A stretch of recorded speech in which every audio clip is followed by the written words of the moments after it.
That night, after more research and searching, Alina sat back and noticed the light outside fade as the sun was setting.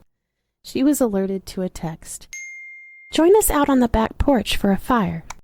She smiled, then got up, poured a glass of wine, and went outside to join Peter and Maggie. "This is nice," Alina said as she approached the two.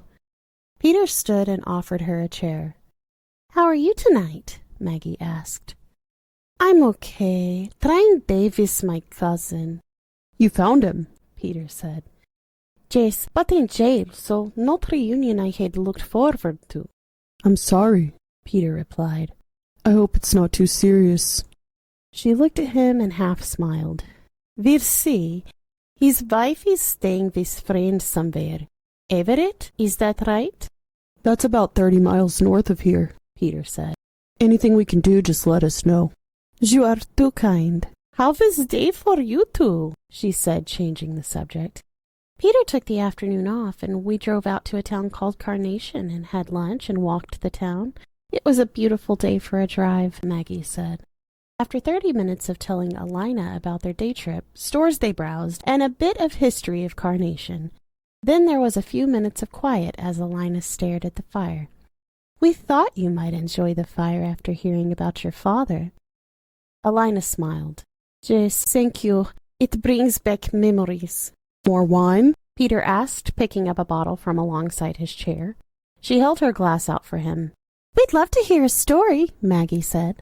Alina looked at Maggie for a moment, and a smile spread across her face as she recollected. "One night, well, I guess it was particularly bad day for my father. I went out to sit with him. I was 17, I think. He still had suit on, tie loosened, and glass of vodka in his hand. I sat quietly. I knew not to ask him how his day was. He started talking to me without looking at me. He just stared at fire. "Alina," he started. "There are bad people in the world." Then he went silent for a minute. He sat up, sat down drink, and pulled notepad and pen from pocket. She smiled as she recollected the next memory. "He always had small notebook with him."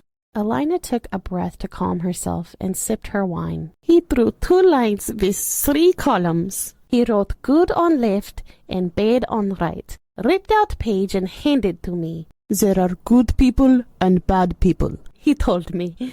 "Then there is middle. You don't want to be in middle." Then he looked at me with grin. "I don't want you to be in bad column either." He looked back at fire. "You see, middle is for undecided, weak, manipulated. Bad people are selfish and heartless. They have money, cravings, power, sex, whatever, and they do not care who they hurt to get it." He looked at me and held up a finger.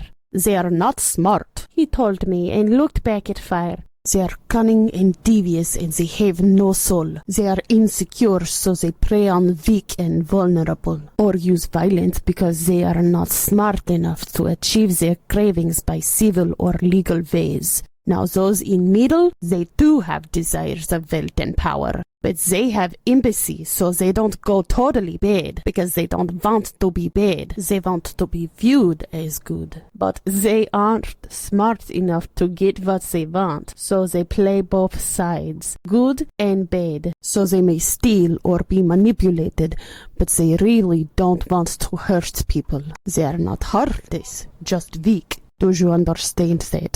He then asked me. I just sat there and nodded. Maggie and Peter sat looking at Alina, mesmerized by the story. They were now shrouded in darkness except for the light of the fire.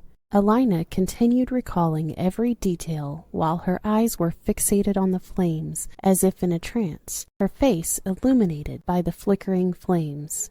"You, my child, need to stay in good column, and you do that by having conviction," he told me sternly and voice raised.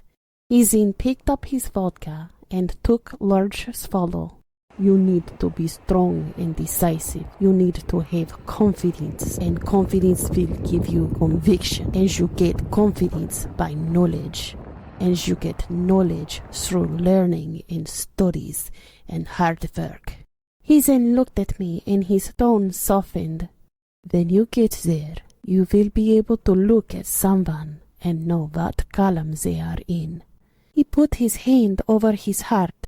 You will be able to feel it here, and it's because you trust your judgment when you look into their eyes and hear them speak. He then looked back at Fire, and if you surround yourself with good people, you will be successful. Then he picked up his drink and sat back in chair looking at Fire.